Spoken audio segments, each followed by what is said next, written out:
إلى هدرة النبي صلى الله عليه وسلم وآله الكرام وأصحابه العظام شيء لله لهم الفاتحة. أعوذ بالله من الشيطان الرجيم. بسم الله الرحمن الرحيم. الحمد لله رب العالمين الرحمن الرحيم مالك يوم الدين إياك نعبد وإياك نستعين اهدنا الصراط المستقيم صراط الذين أنعمت عليهم غير المغضوب عليهم ولا الضالين آمين. أعوذ بالله من الشيطان الرجيم. بسم الله الرحمن الرحيم. الحمد لله رب العالمين والصلاة والسلام على أشرف الأنبياء والمرسلين وعلى آله وأصحابه أجمعين.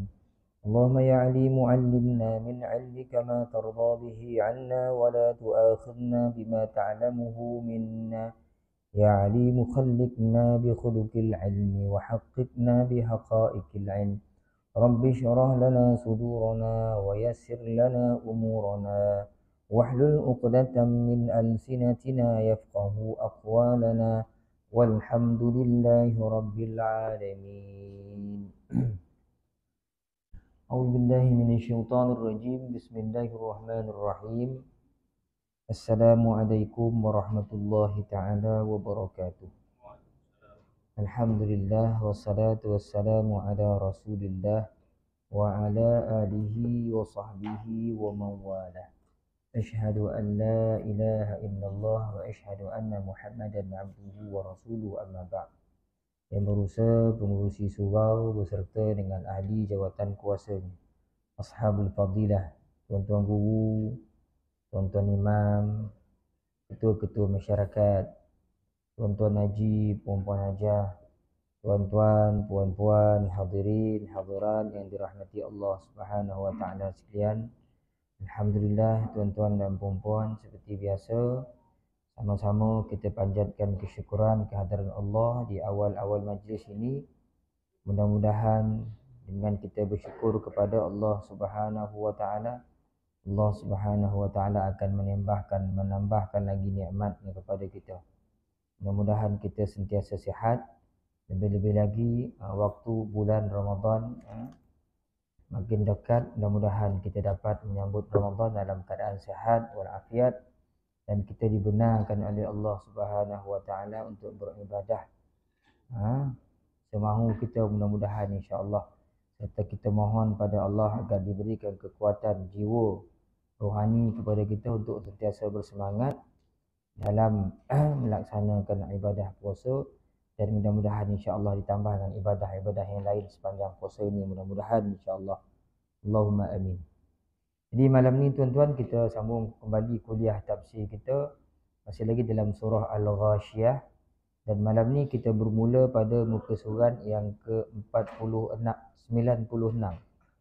Muka surat 96 ayat yang keempat daripada surah Al-Ghashiyah. InsyaAllah tuan-tuan kita baca sama-sama. A'udzu billahi minasy syaithanir rajim. Bismillahirrahmanirrahim. Tasla naran hamiyah tusqa min 'ainin aniyah laisa lahum ta'amun illa min dhari' la yusminu wa la yughni min ju' wujuhun yawma'izin na'imah lisa'yiha radiyah fi jannatin 'aliyah la tasma'u fiha laghiyah fiha 'ainun jariyah fiha sururun marfu'ah wa akwabun mawdu'ah ونمارق مصفوفة وزرابي مبثوثة صدق الله العظيم. تصلى نارا حامية. Naron hamiyah, bagi dua di atas bertemu dengan ha. Bagi dua di atas bertemu dengan ha. Bagi dua tu bukan bertemu dengan alif tu. Depan bagi dua tu ada alif, tapi alif tu sebenarnya syarat untuk nak letak mana-mana huruf berbaris dua di atas, maka alif tu mesti ada. Jadi naron hamiyah. Bagi dua di atas bertemu dengan ha izhar halqi, kita baca tanpa dengung. Ataupun menurut kaedah penulisan Resam Usmani, mana-mana baris dua di atas atau baris dua di bawah yang kedudukan barisnya, baris atas dan baris bawah tu selari macam ini, maka itu tanda kita baca tanpa dengung. Okay. Hamiyah, itu hamiyatan. Tapi jangan bunyikan hamiyata pula bagi dua di atas tu, sebab ta bulat ni bila kita berhentikan dia akan jadi bunyi huruf ha. Hamiyah, dia tak jadi hamiyata. Tusqa min ainin aniyah. Min ain, ini pun izhar halqi, sebab huruf ain ni salah satu daripada huruf izhar halqi yang 6. Hamzah ha, ain ha, ghid kha. Nun mati bertemu dengan ain izhar halqi, kita baca tanpa dengung sama macam naron hamiyah. Cuma bezanya naron tu nun mati ditulis dengan tanwin. Ron tu nun mati tu ujung tu. Tanwin tu mewakili nun yang mati sebenarnya. Di bawah ni memang nun mati betul-betul. Min ainin. Mana-mana nun yang mati yang ada tanda mati di atasnya, kita baca tanpa dengung. Min ainin aniyah. Nin aniyah samalah dengan ron hamiyah, izhar halqi.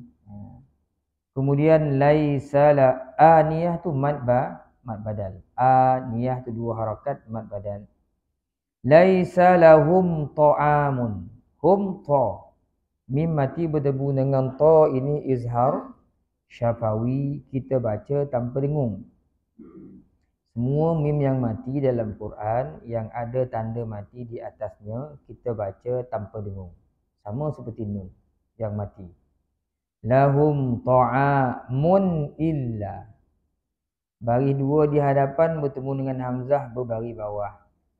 Hukumnya izhar halqi, kita baca tanpa dengung. Ataupun berdasarkan kaedah penulisan Resam Usmani ni, tuan-tuan tengok baris dua di hadapan tu, baris dua dia macam 69 tu, terbalik. Kalau 69 tu maksud dia tidak dengung. Kalau ditulis seperti 99 itu tandanya ada dengung, kecuali kalau di hadapan ni huruf lam dan ra. Min dhari', nun mati bertemu dengan dhad.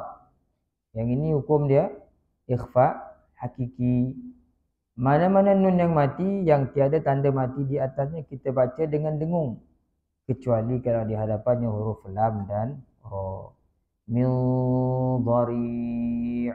Ri' tu man arid lisukun. Boleh baca 2, boleh baca 4, boleh baca 6. La yusminu wa la yughni min ju'. Min ju', nun mati bertemu dengan jim pun ikhfa hakiki, kita baca dengan dengung qada 2 harakat, sembunyikan bunyi nun mati ke dalam huruf jim. Itu maksud ikhfa. Dia akan jadi campuran bunyi min. Macam nak sebut jim, tak sebut lagi. Min ju'. Ju' tu man arid disukun, sama seperti dhari'. Kita baca 2 harakat atau 4 harakat atau 6 harakat. Maka tuan-tuan jadilah bacaannya lebih kurang bunyi dia. A'udzu billahi minasyaitonir rajim. Tasla naran hamiyah. Tusqa min ainin aniyah.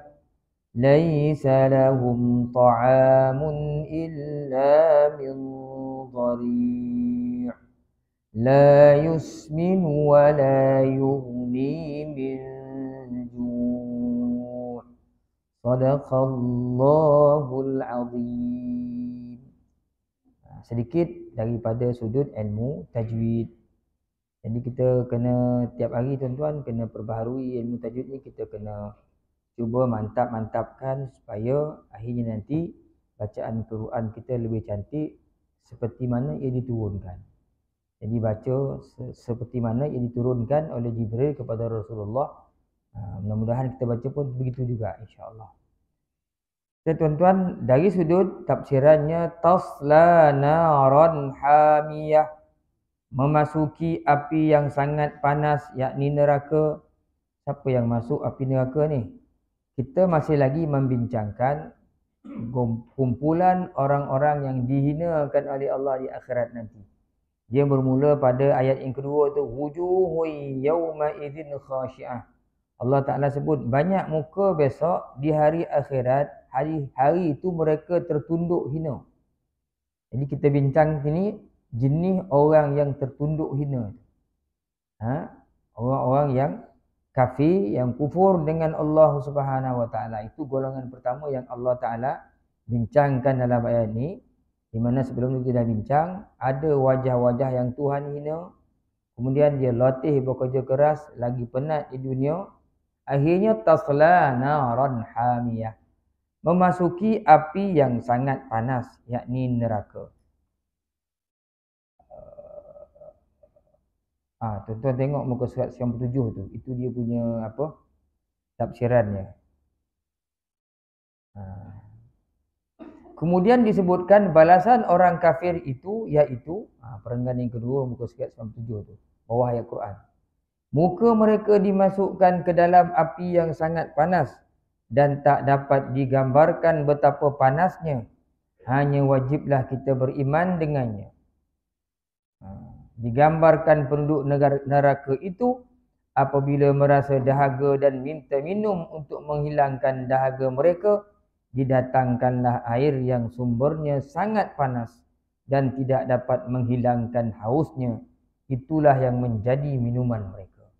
Itu tafsiran yang dicatatkan oleh Ustaz Ahmad Sunhaji. Kita tengok apa yang dicatatkan oleh Al-Imam Al-Qurtubi rahmatullah alaih. Tasla naran hamiyah, memasuki api yang sangat panas neraka. Kata Imam Qurtubi dekat sini, di mana orang-orang kafir itu mereka akan ditimpa dengan jilatan api neraka yang panas. Jilatan api dan kepanasannya. Hamiyah itu di sini disebut yang sangat panas. Kata Imam Qurtubi kat sini, maksud hamiyah itu syadidatul har. Tersangatlah panas, di mana api neraka itu telah dinyalakan dan telah dipanaskan dalam waktu tempoh yang muddatul tawilah. Waktu tempoh yang panjang. Bila Allah Ta'ala cipta bumi ni, Allah Ta'ala dah nyalakan api ni dalam tempoh yang cukup panjang. Sampailah ke hari ini, api itu tak padam-padam. Tak padam-padam.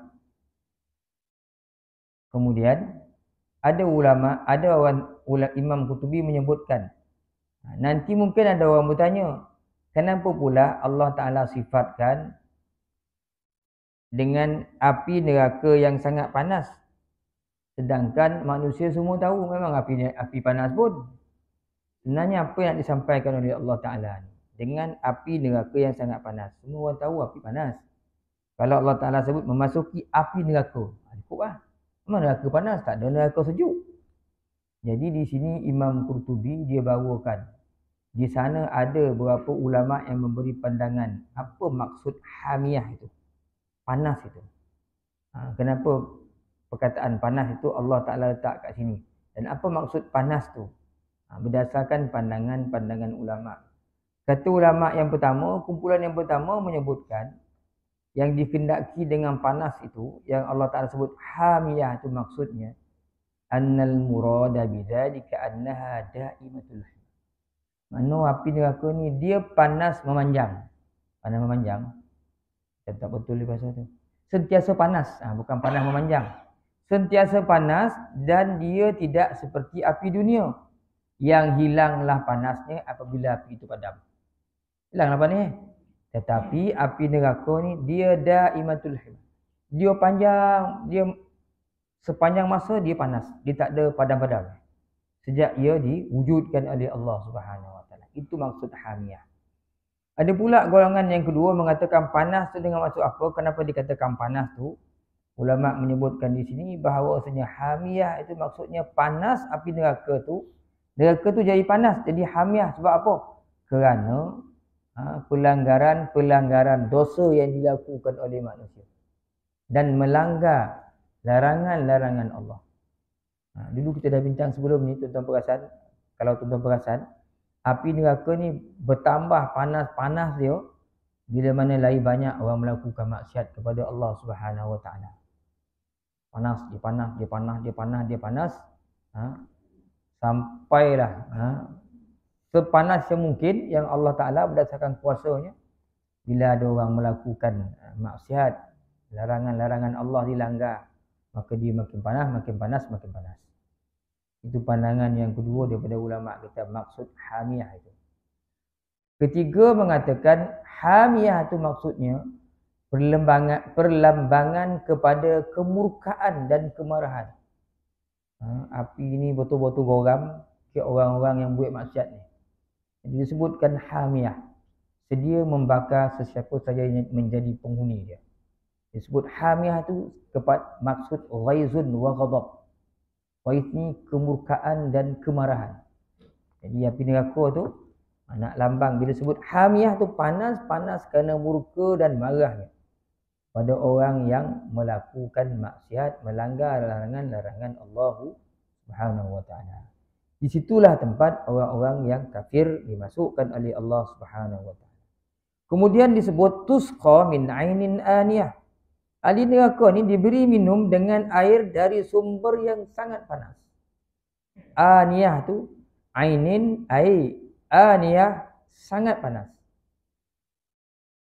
Kata Imam Qurtubi di sini, maksud aniyah tu iaitu tanahi harruha, mana dah hujung dah.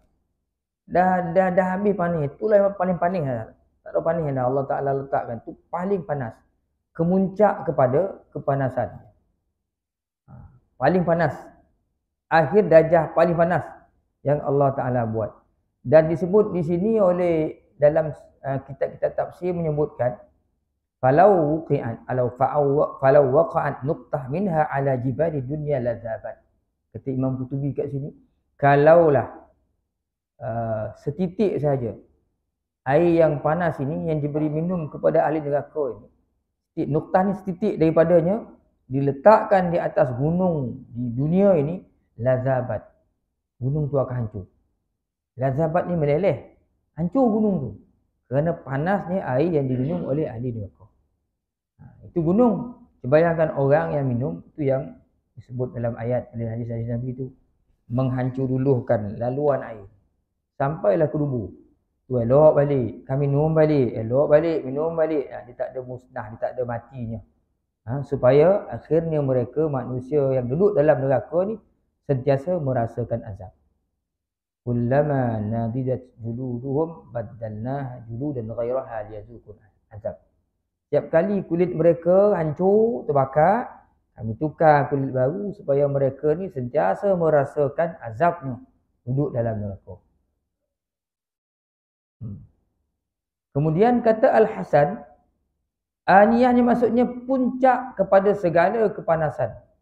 Kerana neraka itu telah dinyalakan, Jahannam, neraka Jahannam itu telah dinyalakan mundu khuliqat, sejak ini diwujudkan oleh Allah, dia dah dinyalakan awal-awal dulu. Tak tahu berapa ribu ratus tahun. Dan orang-orang ahli neraka ni pun diarak masuk ke dalam neraka dalam keadaan atasyan, haus. Allah Ta'ala buat neraka dalam tuai panih saja. Allah Ta'ala masuk dalam neraka ni orang dalam keadaan haus supaya dia berkehendak kepada air. Bila dia nak air kan, inilah dia. Ainin aniyah ni Allah Ta'ala beri. Bukan menghilangkan haus, menambahkan lagi azab dan kesakitan. Ini yang Allah Ta'ala balas kepada orang-orang yang kufur, yang ingkar dalam kehidupan dunia ni. Sedangkan hidup senang atas muka bumi ni semua dengan nikmat-nikmat kurniaan daripada Allah. Oleh kerana kamu ingkar, kamu kufur, maka azab. Dulu kau suka minum kan? Ni bagi minum. Air panas mendidih. Laisa lahum ta'amun illa min dhari'. Mereka tiada memperoleh makanan selain dari pohon yang berduri. Kalau nak minum, Allah Ta'ala beri minum ainin aniyah, air yang terlalu panas. Nak makan pula, Allah Ta'ala sediakan buah dhari' dari pohon yang berduri. Diterjemahkan ni dari pohon yang berduri. Dhari' ni nama makanan. Laisa lahum, tidak adalah bagi ahli neraka itu ta'am, makanan langsung, illa melainkan min dhari', daripada dhari'. Makanan tu namanya dhari'. Jadi dhari' ni apa yang dimakan oleh ahli neraka? Di sini disebutkan, sementara makanan pula, mereka pula tidak ada jenis makanan yang lain kecuali apabila mereka lapar dan minta makan, diberilah makanan dari jenis dhari', iaitu pohon berduri yang merupakan seburuk-buruk makanan, sehingga binatang pun tak sudi memakannya.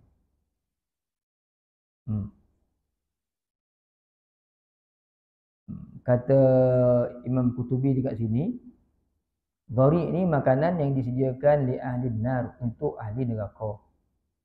Kemudian dibawakan pandangan daripada Ikrimah dan Mujahid rahmatullah alaihima, disebutkan di sini dhari' itu iaitu kata dia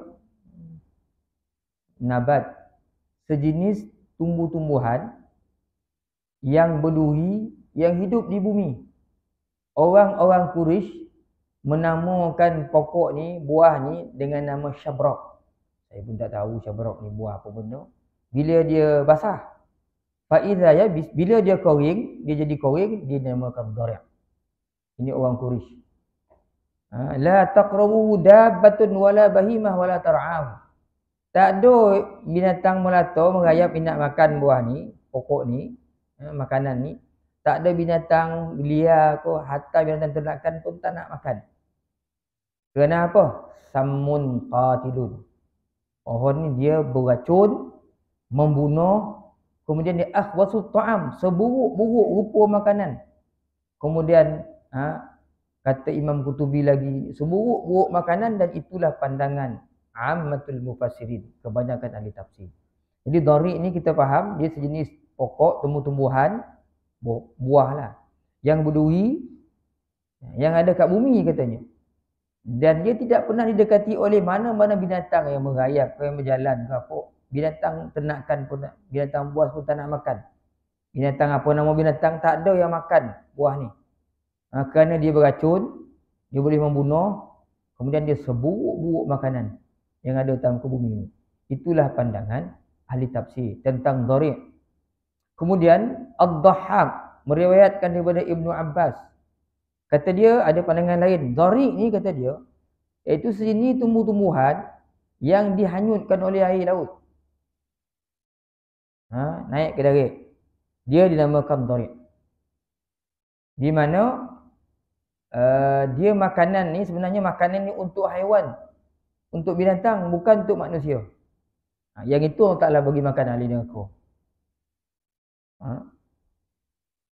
Kalau unta makan jumpa makanan ni, pokok ni, katanya sini, fa idza waqa'at fihi al-ibil lam tashba. Kalau unta makan, unta bukan konyang, bahkan halakat hazala. Unta tu akan mati, sakit, perlahan-lahan jadi mati. Sakit dia menderita lama, dia tak makan, mati duri tak. Dia lambik. Yang Imam Dhahhak nak beritahu, Dhahhak nak beritahu ni, buah dhari' ni bawa makan, dia akan mengalami kesakitan sebagai salah satu bentuk azab yang Tuhan beri. Makan tak kenyang, dia makan sakit, tak mati-mati pula tu. Sakit je. Ini buah dhari' punya sifat. Kemudian Al-Khalil menyebutkan, ditambah lagi, kata dhari' pula, kata Khalil pula, dhari' ni pokok hijau, tumbuhan hijau, tapi bau dia cukup busuk. Dihanyutkan oleh air laut. Ini sama macam pandangan ad-dhahhak. Jadi ulama-ulama nampaknya di sini nak tawang kat kita. Nak tambah kali macam mana teruk makanan ahli neraka ni. Siapa yang nak rasa boleh lah awet dia dogi di muka bumi ni. So apa dah makan motorik ni. Kau tak dapat makan dah. Dia tak ada jual kat kedai-kedai ni. Tak ada kat restoran makan ni. Waqal Walibi. Walibi sebut, dia ambil daripada pandangan Ibnu Abbas.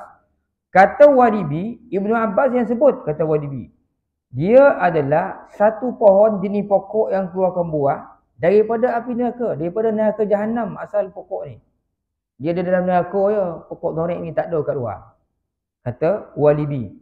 Kalaulah dia ada atas bumi ni, pokok dorik ni, tak ada muka bumi ni, la ahraqatil ardu wa ma 'alaiha.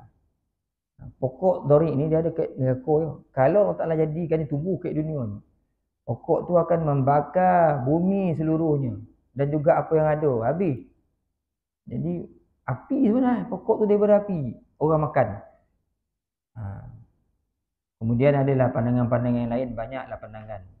Wal azhar, tapi yang paling masyhur, yang paling jelas kebanyakan ulama-ulama kita menyebutkan dharik ni sebenarnya adalah syajarun zu syaukin hasbu ma huwa fid dunya. Sejenis pokok yang berduri, buah berduri yang dia ada dalam muka bumi ni, ada wujudnya.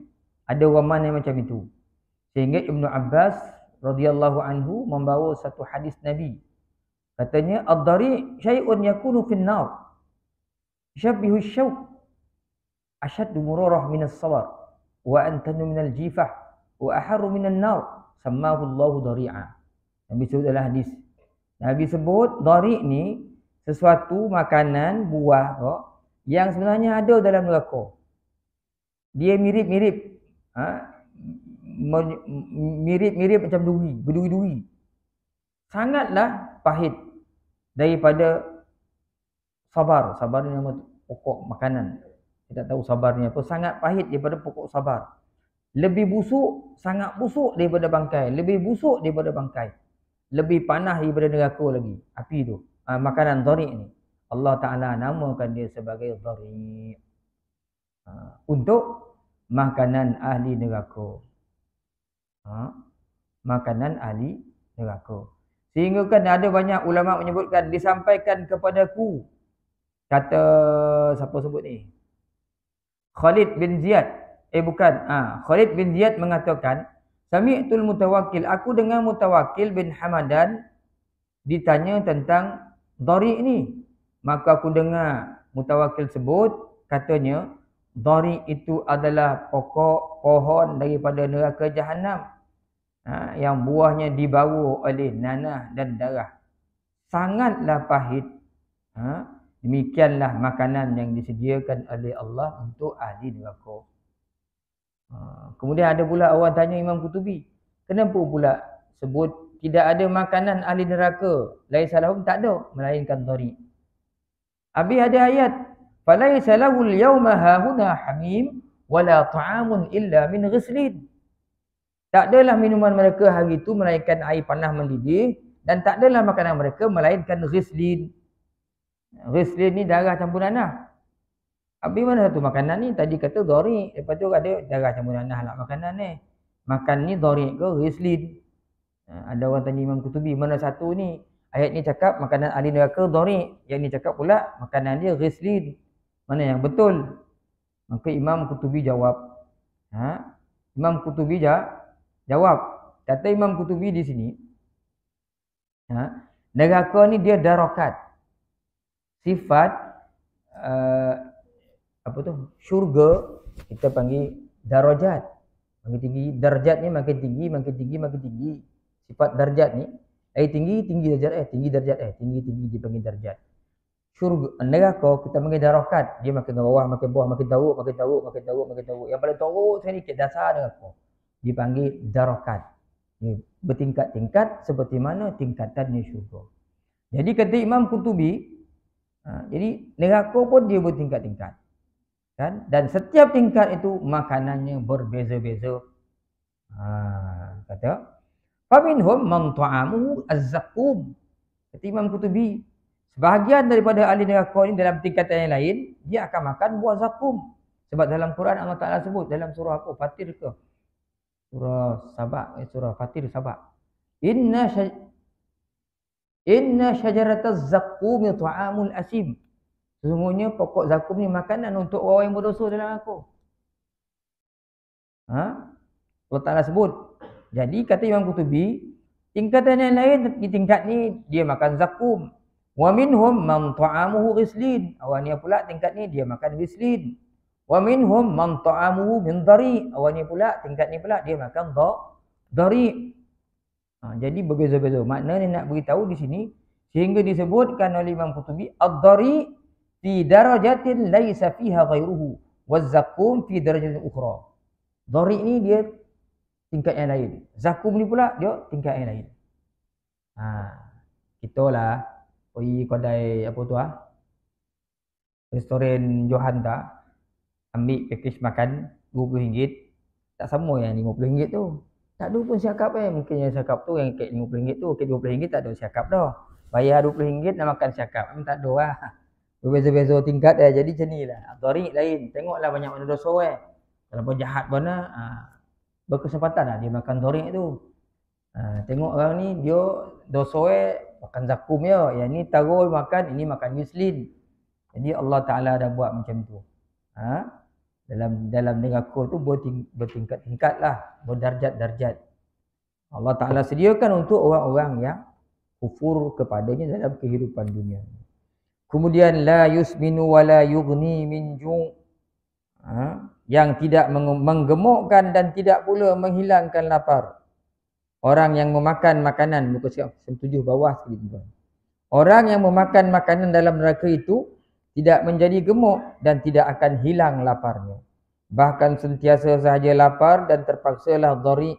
Dan terpaksalah dhari, ini pohon yang berduri itu dimakannya sehingga tercekik kehausan. Dan terpaksa pula meminum air yang sangat panas. Menyebabkan perutnya terbakar dan tali perutnya terputus-putus. Sebagaimana dinyatakan Allah pada ayat 15 surah Muhammad. Wasuqu ma'an hamima faqatta'a am'a'ahum. Dan diberi minum dengan air yang mendidih. Mereka tu, suku tu, mereka diberi minum dengan air yang mendidih sehingga memotong-motong usus mereka. Pergi minum air mendidih, putih-putih usus dalam ni. Tuan-tuan yang cerita lah usus putih. Tak payah cerita usus putih lah. Usus kita tak putih pun. Dalam usus tu ada sikit batu kau. Tak lepas kencing keluar. Itu pun dah mengelintin kita dah. Sakit-sakit pinggang kita. Lo putih ke usus tu. Saluran tu tak putih pun. Tapi ada benda menghalang kadang perjalanan darah tu. Allah, ya Allah tuanku. Sakit Allah Ta'ala sajalah yang tahu. Kan? Tak payah kita putih-putih ni. Kita jalan-jalan. Program pondok. Termasuk selumbar kat tangan ni. Ya Allah. Berdanya-danya kepala. Selumbar ya. Itu pun terkial-kial. Ambil sipin. Atuwe kunyai-kunyai ni. Takut kena daging. Sakit.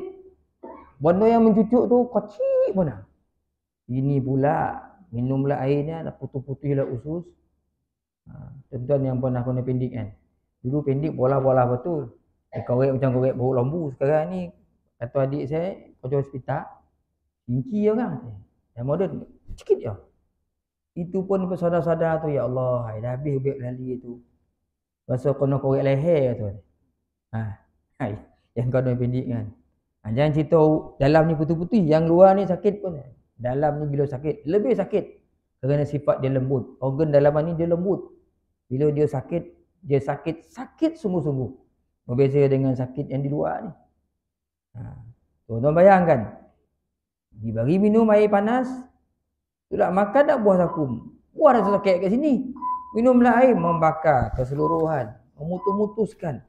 Segala usus-usus potong-potong oleh air yang sungguh panas.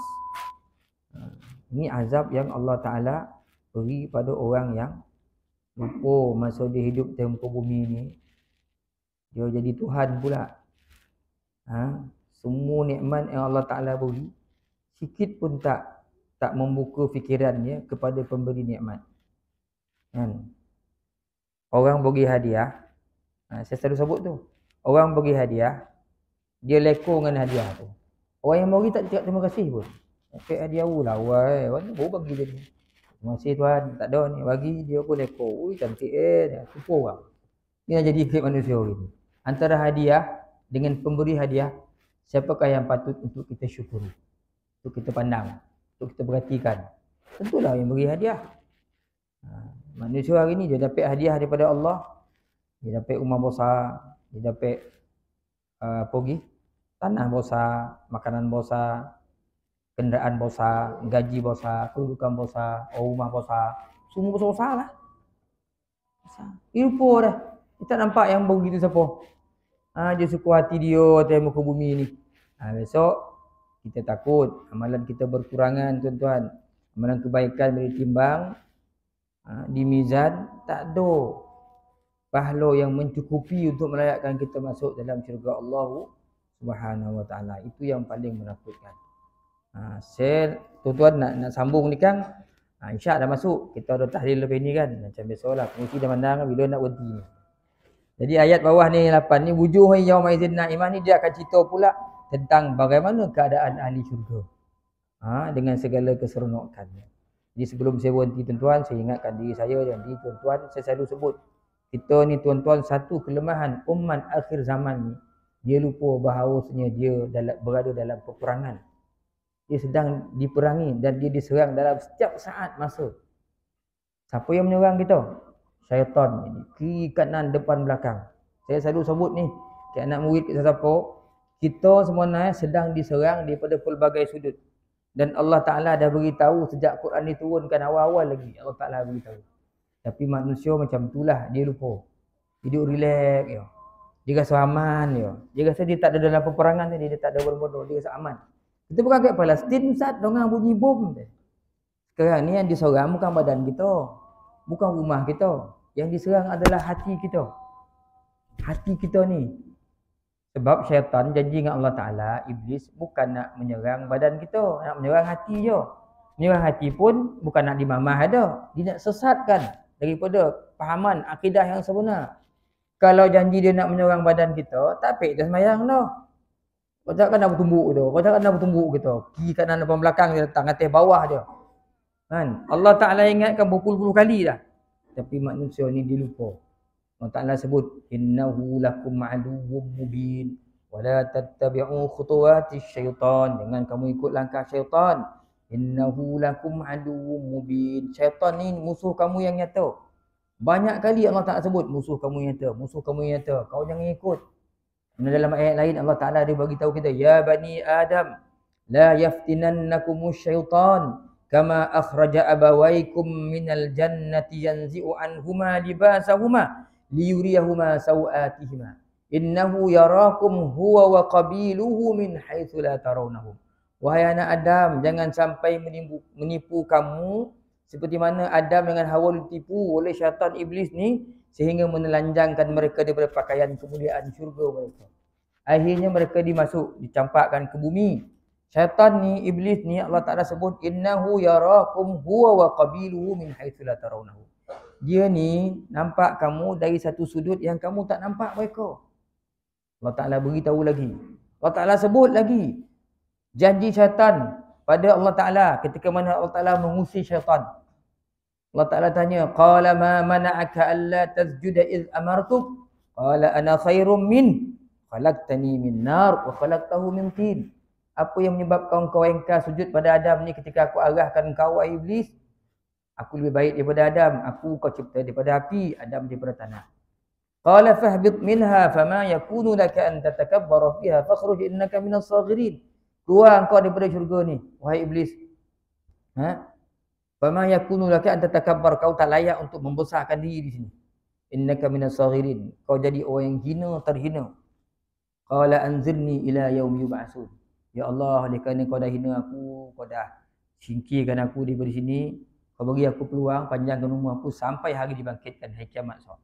Qala innaka minal munzarin. Baik, kata Allah, engkau panjangkan umur sampai hari seorang dibangkitkan. Kau tak mati-mati turunan kau ni.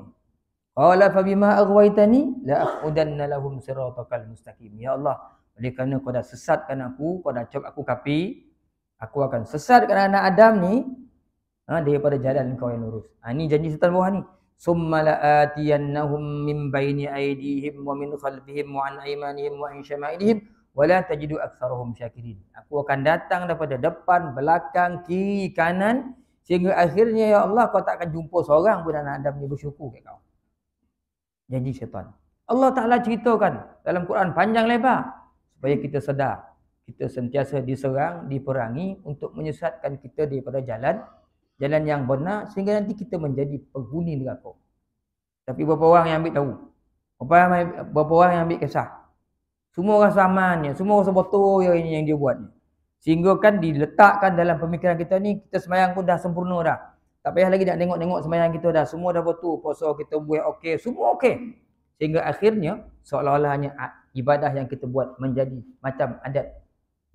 Subuh datang kita sembahyang. Zuhur datang kita sembahyang. Asar datang kita sembahyang.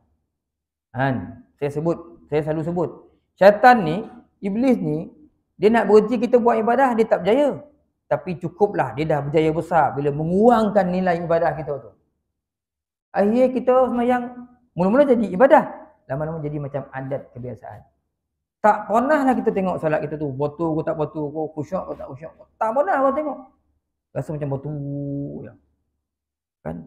Itu kelemahan kita dalam keadaan kita tak sedar, kita diserang dari pelbagai sudut setiap saat dan masa. Itu yang disebut oleh Rabi' ibnu Khaitam ketika orang tanya dia. Wahai Rabi', aku tak nampak pun kau tidur ni, jago ini. Kata Rabi', aku heran macam mana orang hari ni boleh merasa aman sedangkan dia sentiasa diserang daripada pelbagai sudut untuk merosakkan iman dia, merosakkan hati. Orang tak sedar. Macam mana orang boleh tidur relax ya? Padahal kita ni diserang, aku tak nak tidur ni. Musuh menyerang daripada pelbagai sudut. Ni ulama dulu, ulama salaf. Dia tengok, dia tahu. Sebab itu dia berusaha memperbaiki diri, memperbaiki solat yang menjadi tunjang dalam kehidupan mukmin.